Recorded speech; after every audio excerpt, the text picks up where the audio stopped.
Betapa sayangnya Rasulullah kepada semua manusia.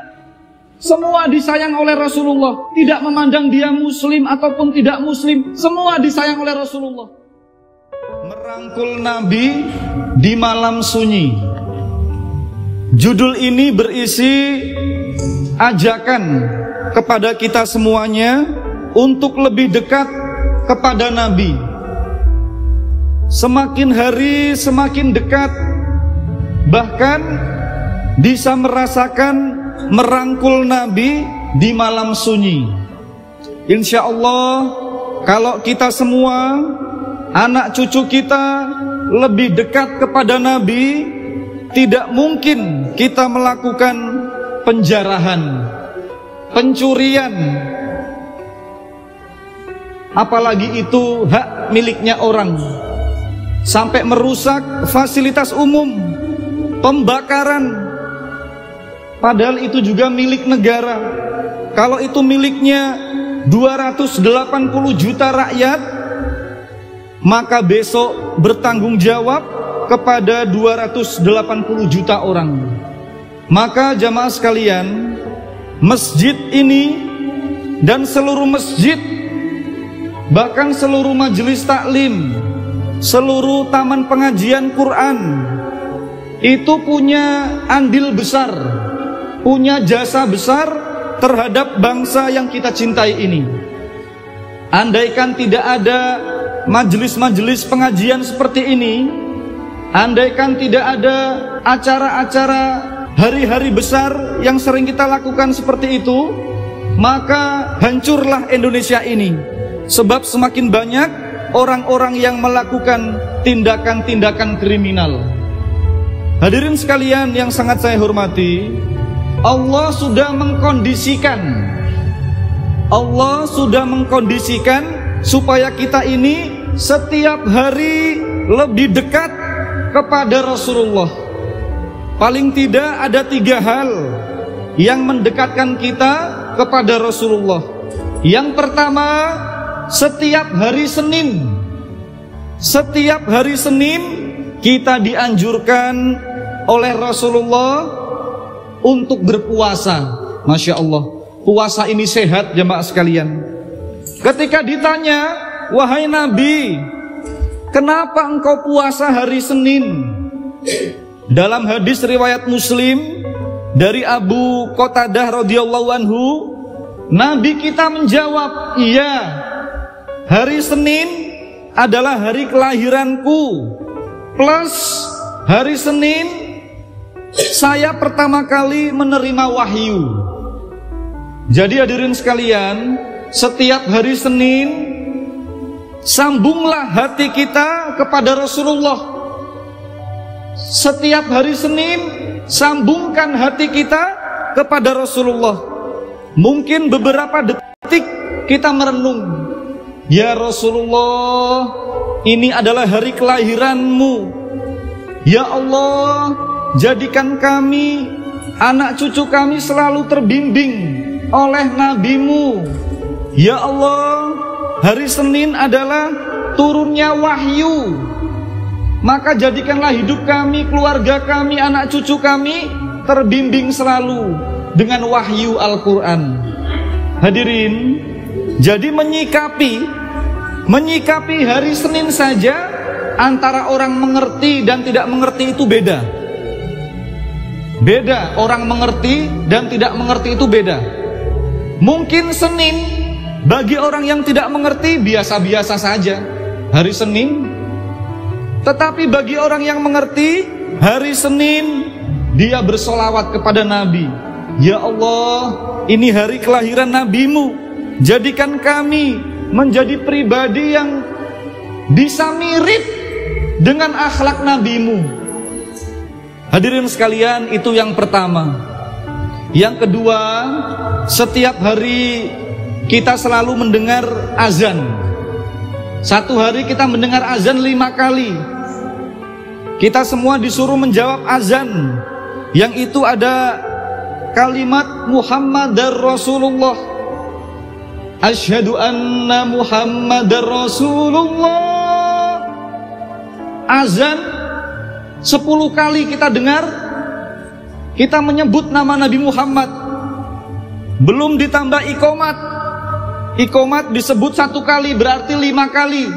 15 tambah 5 kali, jadi 20 kali satu hari kita menyebut nama Nabi Muhammad. Hadirin sekalian, bagi orang yang tidak mengerti membaca asyhadu anna Muhammadar Rasulullah, itu ya biasa-biasa saja, cuma asyhadu anna Muhammadar Rasulullah. Tapi bagi orang yang mengerti berbeda. Saya ingin cerita sedikit. Suatu saat Bilal bin Rabah, beliau muazin pertama dalam sejarah Islam. Beliau lama tidak mengumandangkan azan karena Rasulullah sudah wafat. Beliau berkunjung karena beliau tinggal di Suriah. Ketika datang di Madinah, orang-orang merengek-rengek meminta Bilal, tolong azan 1 kali, kami rindu Bilal. Azan 1 kali saja Bilal. Tetapi Bilal tidak mau. Maka jamaah meminta agar supaya Umar bin Khattab membujuk, dan Bilal akhirnya mau azan. Bayangkan jamaah sekalian, orang mengerti kalimat asyhadu anna Muhammadar Rasulullah dengan tidak itu beda. Ketika Bilal sampai pada kalimat asyhadu anna Muhammadar Rasulullah, suaranya Bilal serak dan hampir tidak bisa melanjutkan azan. Yang ada adalah tangisan. Asyhadu anna Muhammadar Rasulullah. Bilal pingsan jamaah sekalian. Mengapa banyak orang yang menangis? Sebab teringat betapa beratnya tugas Rasulullah, betapa sayangnya Rasulullah kepada semua manusia. Semua disayang oleh Rasulullah. Tidak memandang dia muslim ataupun tidak muslim, semua disayang oleh Rasulullah. Jadi sekali lagi, Al-Quran surat Az-Zumar ayat 9 Allah berfirman, Qul hal yastawil ladzina ya'lamuna wal ladzina la ya'lamun innama yatazakkaru ulul albab. Allah berfirman, apakah sama orang yang tahu, orang yang ngerti dengan orang yang tidak mengerti? Sungguh berbeda. Hanya orang-orang yang pikirannya cerdas, hanya orang-orang yang pikirannya cerdas dan sehat yang bisa mengambil pelajaran dari semua kejadian. Oleh karena itu, supaya kita banyak mengerti, kita harus ingat, setiap hari Senin itu adalah hari kelahiran Nabi. Itu juga hari turunnya wahyu. Maka kita ingat, wahyu pertama turun adalah Iqra bismi rabbikal ladzi khalaq. Jangan ada hari tanpa membaca, jangan ada hari tanpa belajar ilmu, supaya kita memiliki perenungan yang lebih dahsyat daripada sebelumnya. Yang ketiga, Allah memberikan model solawat kepada Nabi dalam bentuk yang spesial pada waktu sholat, yang langsung tersambung kepada Rasulullah. Apa solawat itu jamaah sekalian? Setiap tasyahud, assalamu ayyuhan nabiyyu, salam untukmu, salam untukmu. Ingat kata-katamu, bukan salam untuk Nabi, tapi salam untukmu wahai Nabi. Assalamu alaika ayyuhan nabiyyu wa rahmatullahi wa barakatuh. Seolah-olah Allah menghadirkan Rasulullah di depan kita. Seolah-olah Allah menghadirkan Rasulullah di depan kita. Betapa indahnya Bapak Ibu sekalian, kalau kita setiap sholat, waktu tasyahud, ketika membaca assalamu alaika ayyuhan nabiyyu wa rahmatullahi wa barakatuh, kemudian kita berhenti sejenak, kita merenung di dalam hati saja jamaah sekalian. Di dalam hati kita merenung, menyambungkan roh kita kepada Rasulullah. Kita memohon kepada Allah, merenung di dalam hati, ya Allah, kami mohon ya Allah, ini bukan sholawat kami yang terakhir dalam hidup kami. Ya Allah, kami masih butuh bersolawat yang banyak. Jangan jadikan sholawat yang kami ucapkan ini menjadi sholawat terakhir sebagai penutup hidup kami ya Allah. Tapi ya Allah, umur itu ada di tangan-Mu ya Allah. Jika Engkau menghendaki sholawat kami pada tasyahud ini adalah sholawat terakhir, kami ikhlas, kami ridho.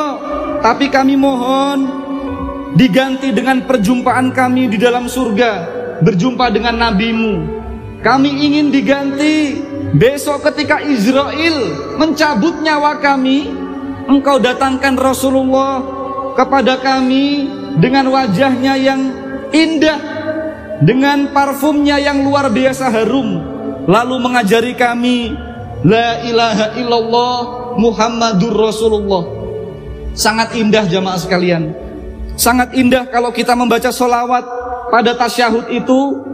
Kita mengatakan, merenung dalam hati, ya Allah, akhlak saya masih belum baik ya Allah. Saya suami yang masih belum baik ya Allah. Jadikan saya suami yang jujur, suami yang sabar, suami yang penyayang, lemah lembut kepada keluarga kami ya Allah. Ya Allah, jadikanlah akhlaknya anak cucu kami, akhlaknya harum, akhlaknya mulia seperti akhlak Nabi Muhammad. Sangat indah, apalagi kalau sholat malam jamaah sekalian. Sholat malam, sholat tahajud, kita hampir bisa merangkul Rasulullah pada saat itu.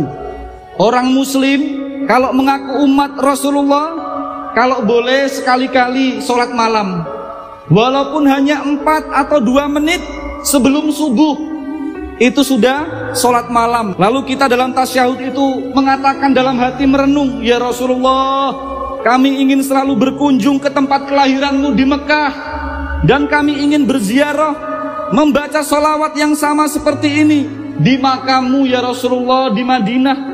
Ya Allah, berikan kami rezeki. Kami ingin memberangkatkan keluarga kami, memberangkatkan orang tua kami, mertua kami, dan banyak orang untuk bisa ke Mekah dan ke Madinah. Boleh kita merenung seperti itu. Hadirin, betapa indahnya kalau kita sholat malam, kita bisa bersolawat seperti itu, dan seolah-olah kita merangkul Nabi di malam yang sunyi. Mudah-mudahan khutbah ini semakin menambah kedekatan kita kepada Rasulullah. Jangankan di dalam sholat jamaah sekalian, ada ulama besar namanya Al-Busiri. Al-Busiri ini ketika dia sakit lumpuh, dia menulis sholawat kepada Nabi. Akhirnya Al-Busiri ini mengantuk. Ketika mengantuk, dia bermimpi Rasul datang. Dalam bayangannya, Rasul datang kemudian mengusap bagian tubuhnya yang sakit. Lalu dia sembuh jamaah sekalian. Tidak hanya itu, kemudian jubahnya Rasulullah yang mahal, yang harum itu dilepas dan dipasangkan di pundaknya Al-Busiri. Waktu itu Al-Busiri menulis sholawat, illam yakun fi ma'adi akhi dzambiyadi fadlau wa ila faqul ya zallatal qadami. Yang ditulis itu begini jamaah sekalian, ya Rasulullah, besok kami akan menyeberangi jembatan di atas neraka menuju surga. Jika tangan kami ya Allah tidak dipegang oleh Rasulullah, maka kami hampir dipastikan jatuh ke dalam neraka dan tidak akan bisa sampai ke surga.